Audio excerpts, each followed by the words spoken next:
Hi friends, अब हम बताएंगे आपको कि जो है क्वेश्चन जो है नीट में कौन चैप्टर से कितना कितना आता है। खास करके बायोलॉजी को लेके चले तो बायोलॉजी में हम देखेंगे कि जो है चैप्टर जैसे कि डाइवर्सिटी ऑफ लिविंग ऑर्गेनिजम्स है, उसमें 12% क्वेश्चन रहता है। सेकेंड चैप्टर है structural organisations in plant and animals, जिसमें 9% क्वेश्चन रहता है। तीसरा चैप्टर है cell structure and function, 8% question रहता है। प्लांट फिलॉसफी 8% है। ह्यूमन फिजियोलॉजी 16% है। और सेकेंड पार्ट जो होता है उसका reproductions, genetic and evolutions, biology and human welfares, biotechnology and its application, ecology and environment. इसमें जो है सबसे बड़ी बात ये है कि जो जूलॉजी है और बोटनी है उसमें 50-50 क्वेश्चन रहते हैं, जिसमें कि 35-35 क्वेश्चन का आंसर देना रहता है। और सेम चीज़ अप्लाई होता है फिजिक्स और केमिस्ट्री के लिए, यानी कि टोटल 200 क्वेश्चन रहता है और उसमें 35-35 क्वेश्चन 4 सब्जेक्ट से देना पड़ता है, zoology, botany, physics and chemistry. Duration 3 घंटे रहते हैं, 180 क्वेश्चन को आंसर करना पड़ता है। तो हम इसमें देखेंगे कि किस तरीके से हम तैयारी कर सकते हैं और कैसे हम इसको पढ़ेंगे, जिससे कि हमको पता लगेगा कि जो है एक रिसर्च बेस ये क्वेश्चन रहता है इसमें। और जो आपको हम पहले बताए ये डिफरेंट जो कोचिंग चलाते हैं ऑर्गेनाइजेशंस हैं, वो सब बताते हैं कि कितना % क्वेश्चन आता है। तो इसमें हम ये बताएंगे जैसे कि चैप्टर 1 के लिए है the living words. Living words means that diversity of living organisms, यानी कि जो एनिमल्स हैं वो प्लांट्स हैं वो कितने डाइवर्सिफाई हैं, कितने तरीके के होते हैं और कैसे कैसे इसका क्लासिफिकेशन किया गया है। जैसे कि मान लीजिए कि प्लांट किंगडम है, एनिमल किंगडम है, तो ये डिफरेंट जो किंगडम है, जैसे कि 5 किंगडम हम पढ़ते हैं बायोलॉजी में और जूलॉजी में। तो इनमें से 2 जैसे किंगडम है, प्लांट किंगडम, एनिमल किंगडम, तो इनके अंदर कौन कौन से एनिमल्स क्लासिफाइड किए गए हैं, कौन कौन से प्लांट हैं। उसी तरीके से जो हम पढ़ेंगे आगे, तो जैसे कि morphology of flowering plant, anatomy of flowering plants, तो ये सारे जो चीज़ हैं इसके लिए हमें फंडामेंटल्स इसका जो है हमें देखना पड़ेगा कि जो है फ्लावरिंग प्लांट किस तरीके से मॉर्फोलॉजिकली जो है अलग अलग होता है। मॉर्फोलॉजी इन द सेंस कि जो है इसका आउटर स्ट्रक्चर, रूट, प्लांट का लीफ, फ्लावर और कितने तरह के होते हैं। जैसे नेक्स्ट चैप्टर हम यदि पढ़ेंगे तो डाइकोटिलीडन, मोनोकोटिलीडन, इस तरह के जो है फ्लावरिंग प्लांट इसको अलग अलग किया जाता है। उसका एनाटॉमी जैसे कि है कि उसको यदि हम प्लांट को यदि हम उसका एनाटॉमी में मतलब कि जब उसको हम काट के देखते हैं, इस सेक्शंस काटते हैं, तो जब प्लांट की हम सेक्शन काट के देखेंगे, जब फ्लावरिंग प्लांट्स हुआ या फिर जैसे कोई भी प्लांट ले लिया जाए, जैसे कि धान के पौधे ले लिए जाए, या फिर हम जैसे कि ऑनियन को यदि हम काट के देखें तो उसका एनाटॉमी में पता चलेगा। जैसे रूट का हम यदि उसको हम सेक्शन काट के देखें तो पता चलेगा कि कैसे जो है उसका रूट का स्ट्रक्चर बना हुआ है। उसी तरीके से जो है स्ट्रक्चरल ऑर्गेनाइजेशंस इन एनिमल्स, तो एनिमल्स जो है एनिमल्स को हम कैसे डिवाइड कर सकते हैं, एनिमल्स का जो ऑर्गेनाइजेशंस है कैसे है।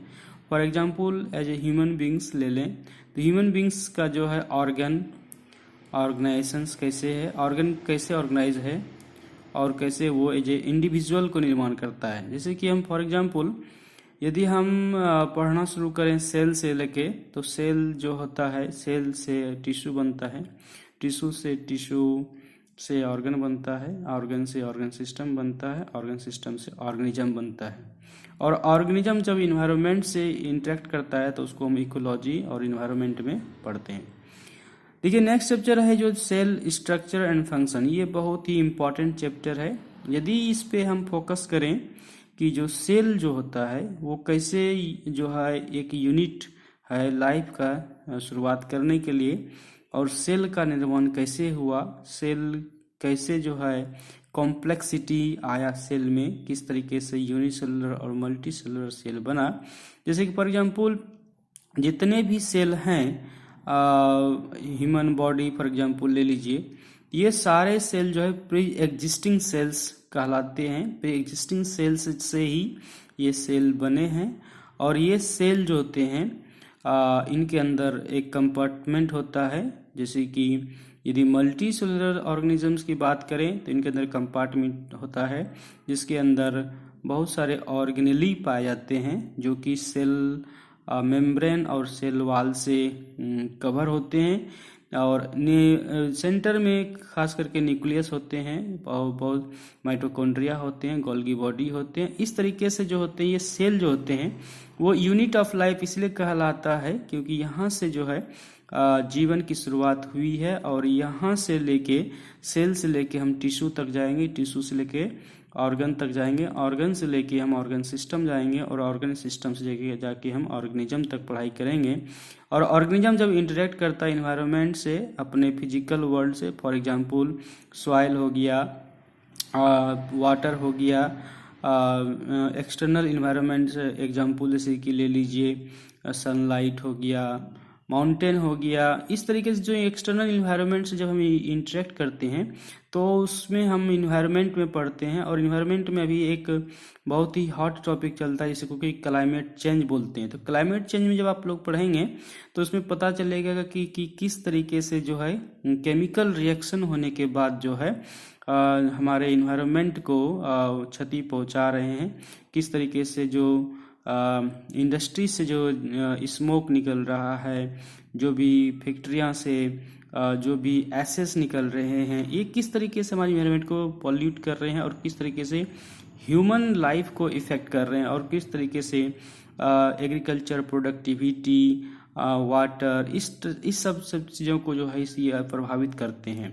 तो ये हम इन्वायरमेंट में पढ़ेंगे, लेकिन हम एक कनेक्शन हमें होना चाहिए कि सेल से हम शुरुआत करेंगे और सेल से शुरुआत करके हम किस तरीके से सेल से टिश्यू बनता है, टिश्यू से ऑर्गन बनता है, ऑर्गन सिस्टम बनता है, और ऑर्गेनिज्म जो है इंटरेक्ट करता है। और ये बात याद रखिए कि एवरी ह्यूमन बींग्स और एनी ऑर्गेनिजम्स और any plant are interacted with the environment. Environment में हर एक को इंटरेक्ट करता है।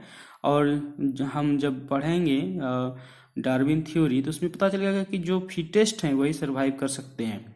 नेक्स्ट चैप्टर है बायोमॉलिक्यूल्स। बायोमॉलिक्यूल्स में हम पढ़ते हैं कि किस तरीके से जो डिफरेंट केमिकल्स जो है रिएक्शन करते हैं, किस तरीके से जो है प्रोटीन, न्यूक्लिक एसिड, कार्बोहाइड्रेट, ये सब रिएक्शंस करते हैं और किस तरीके से न्यू मॉलिक्यूल्स बनाते हैं जिसको बायोमॉलिक्यूल्स कहते हैं। और ये बायोमॉलिक्यूल्स जो होते हैं पूरी तरीके से जो है बॉडी को सस्टेन करते हैं, और ये बायोमॉलिक्यूल्स ही हमारे शरीर को जो है एनर्जी और सस्टेनेबिलिटी प्रोवाइड करता है। सस्टेनेबिलिटी मतलब कि जो है हम किस तरीके से इन्वायरमेंट में सस्टेन कर पाएँ, कैसे हम जिंदा रह पाएँ। डिफरेंट जैसे प्रोटीन जो है डिफरेंट टाइप का जो मॉलिक्यूल्स है, जो जैसे कि कार्बोहाइड्रेट है, मोनोसेक्राइड, डाइसेक्राइड, ये सब जो है बायोमॉलिक्यूल्स कहलाए जाते हैं। और ये जो है हमारे शरीरों में किस तरीके से जो है इंटरेक्ट करते हैं। नेक्स्ट है cell cycle and cell division. ये भी बहुत इंपॉर्टेंट चैप्टर है आप लोगों की तैयारी के लिए। इसमें cell cycle and cell division में हम पढ़ते हैं कि जो है सेल्स जो है कितने तरीके के फेज से गुजरते हैं और किस तरीके से वो डिवाइड हो जाते हैं। जैसे कि आप लोगों ने कुछ जानकारी यदि इकट्ठा किया होगा तो पता होगा कि सेल जो है वो 2 सेल में बढ़ जाता है। इसके डिफरेंट प्रोसेस होते हैं, मियोसिस एंड माइटोसिस बोलते हैं। जब हम इसको पढ़ेंगे तो विस्तार इस तरीके से पढ़ेंगे। नेक्स्ट है कि जो है प्लांट फिजियोलॉजी जो है, इसमें हम पूरी तरीके से प्लांट किस तरीके से वाटर को ट्रांसपोर्ट करता है लीफ तक, और किस तरीके से लीफ में बना हुआ भोजन को ट्रांसपोर्ट करता है रूट तक, अपने फ्रूट तक, जो भी उसमें फल लगता है, जो भी फ्लावर लगता है। तो इसको हम इसमें पढ़ेंगे transport in plants.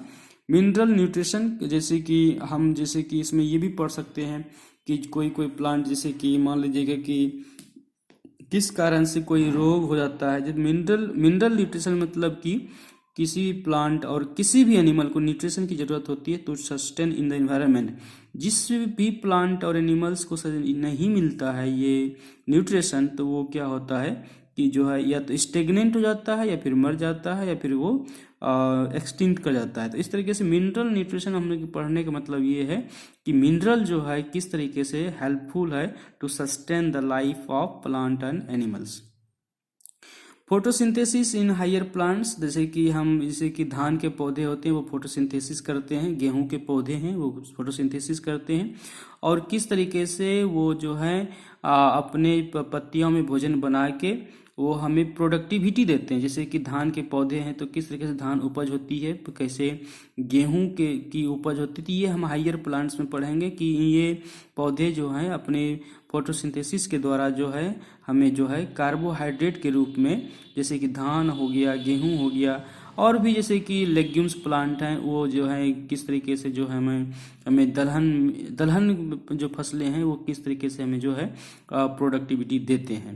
Respiration in plants, हम इसमें ये पढ़ेंगे कि जो है जिस तरीके से एनिमल्स रेस्पिरेशन करते हैं, जिस तरीके से ह्यूमन बींग सांस लेते हैं, सांस छोड़ते हैं, उसी तरीके से प्लांट्स भी जो है वो भी कार्बन डाइऑक्साइड एंड ऑक्सीजन का एक्सचेंज करते हैं।